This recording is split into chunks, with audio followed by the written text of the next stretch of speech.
Welcome to the For Traders How-To series. Today we will get familiar with TradeLocker.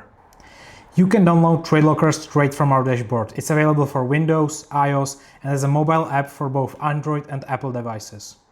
When you open TradeLocker for the first time, you will need to log in. Use your trading account credentials, which you can find in our dashboard. In the server box, type ftlock to connect to our server.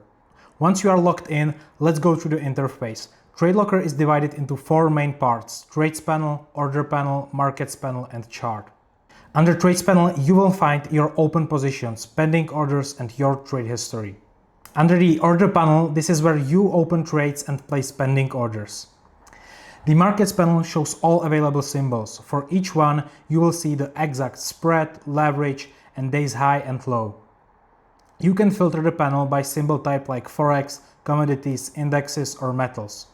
You can also create your own list. Right-click any symbol to add it to your favorites. Then click the star in the top right corner to show only your favorite symbols.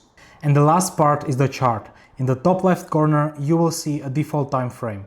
Click on it to open all available time frames. You can mark your favorites so they are always visible. Next to that is the chart type menu.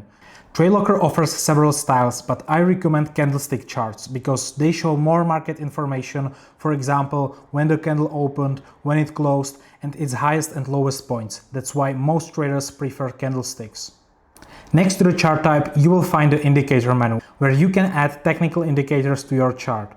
Beside it is the option to save your indicator template. Below that, you will see the opening hours of the selected market. In the top right corner, there is a screenshot button and the full screen option. On the left side of the chart is a drawing tools bar for trend lines, shapes, and other tools used for technical analysis. Under the chart, you can adjust the time zone to match your location. Let's look at the main panel on the far left side of the screen. This panel runs from bottom to top and lets you log out of your account, access TradeLocker settings, open or close panels, and zoom the entire platform in or out. And that's it for TradeLocker interface. In next episode, we'll dive into how to open trades in this platform.